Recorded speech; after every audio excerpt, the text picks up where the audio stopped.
Kelompok Kerja Akses Keadilan dan Bantuan Hukum Mahkamah Agung menggelar rapat perancangan peraturan Mahkamah Agung tentang standar dan kebijakan pelayanan dan mekanisme persidangan yang mendukung kebutuhan penyandang disabilitas.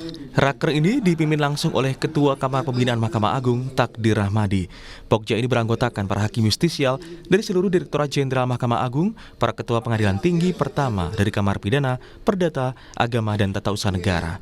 Mahkamah Agung melibatkan unsur masyarakat pegiat dan pendukung kaum disabilitas dalam kelompok kerja ini.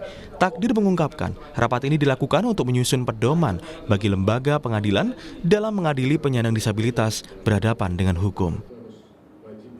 Oleh sebab itu diperlukan satu pedoman apabila penyandang disabilitas menghadapi atau berhadapan dengan hukum, maka hakim dalam mengadili harus memperhatikan hak-hak dari penyandang disabel.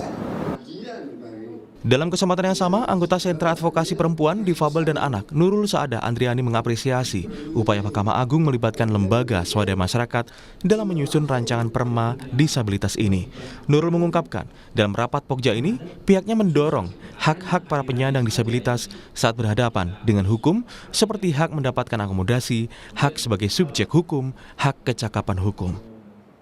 Hal lain yang kemudian disampaikan juga itu berkaitan dengan bagaimana proses beracara, proses persidangan tersebut dari proses pemeriksaan kemudian sampai kemudian pengambilan keputusan itu mempertimbangkan kondisi disabilitas terkait dengan durasi waktu pemeriksaan, kemudian bagaimana saat kemudian penyandang disabilitas mengalami trauma dan tantrum dan sebagainya. Kemudian ada hal-hal yang sangat berkaitan, misalnya berkaitan dengan isu-isu pengampuan bagi penyandang disabilitas yang merupakan isu konsen dari teman-teman kami penyandang disabilitas mental dan penyandang disabilitas intelektual.